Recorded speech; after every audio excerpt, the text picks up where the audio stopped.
tu la chu kan pate ka hi program lir na khata zin kol char cha zai kol char char ma se chu ti na jan hei han react la ka video fil fai fi mu tu ri om lo em mai kan re rui mai ngai om sim sim mai ei an zin chuwa an video vel ron da thin ber bani pa la ta te la a da ngai to si lo wa bui thak lu tuk fel fai mu tur wang lu tuk a bui thak ani ei Darlawn SSY relia SSY congress a pei pui le rem khop mai ena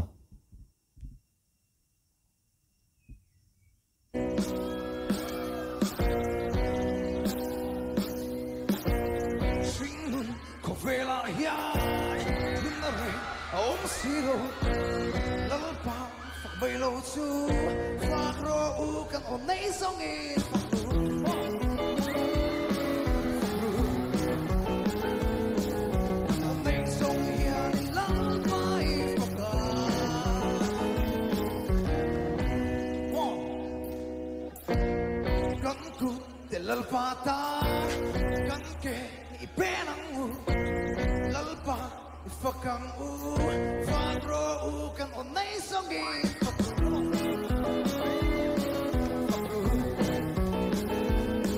kan onay songi lalpa ifakang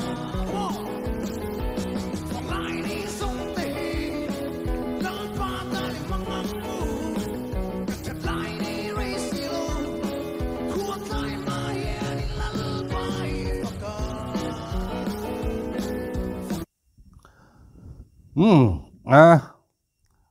ovai phụ ber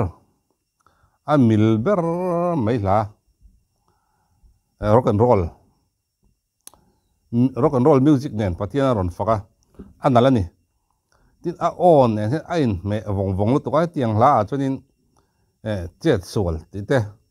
an zai chet te anei thiang lo top ani chu tiang khop chon on ne ain me mila tin azai rim hi munuam chu mi piala ma chon hei on hiam a chu ti khati chu tiang khatiang han tiao khan aki hian han lak pui che teu pi chi dikian ngai na om lo o hi san lo mel deuh hian hi sang ne ka ne chu mi piala ma chon hei in me rock and roll te ne na in me em tur hian in ama hi rock vibe lel to ka hi engkim ama distortion ron om sa o treng ron om sa zong nen tiang la an ham chho hi chu apui ani thina na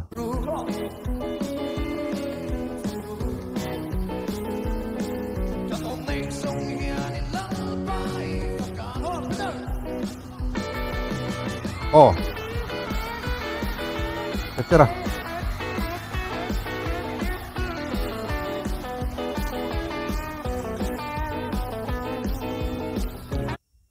lokin Petera hi awan fel thin takatia hei nia I salvation veven nia an paniang khoi am hian kal dun na sa an ti dun na sa an au chok zak zel mai Petera pon au chok thawa tiang kan hei an nuam dun sia he mi te pani an lim mel dun thei sia mo an meli mu nuam vong ka ti Petera lai lom om lu tuk mai ter tur mai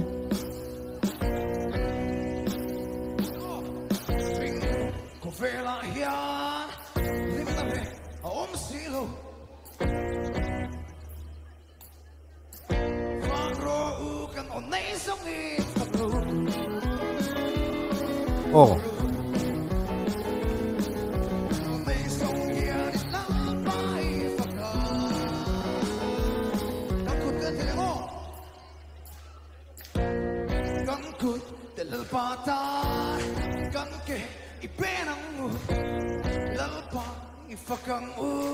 Faro kang onay songin.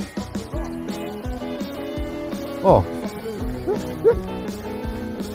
Kang onay songin lalbay fakang. Song lai ni song te.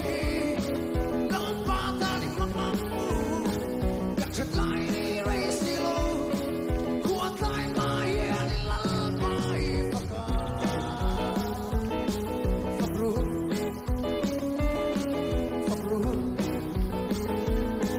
Kang onay songin lalbay fakang. Kang onay songin lalbay fakang.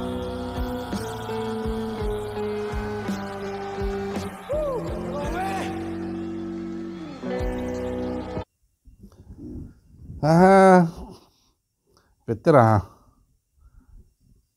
Dan sevel. Phim thu đủ thì riết rồi ngã abula om anu om don me pai chu. No pui fanau ta chok lim thei ngotang karing. Tin are sa. Azai ngai thak ki nu ma. Ka sai tong khan tun lai program nga ang ho hianin han reactor le enga motor hi awang tu ka an en kol du duwa nia tam takan min lau ning le mai thaya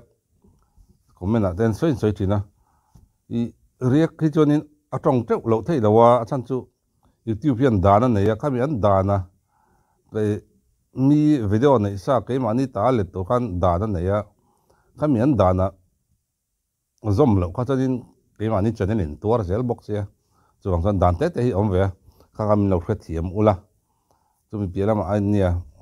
Darlawn ringot chu ti kha ti hi om ve zo thena nia I ka blot na sa ka duwa ama hi ka mi ngai sana nia I chuang chonin react poi ka react na sa hei annu na hian una hui jir tur hi tamre ulu to ka chuang chonin I ka sang em mani ti te kha atom nan kan soi ni chu hun man nom vek ule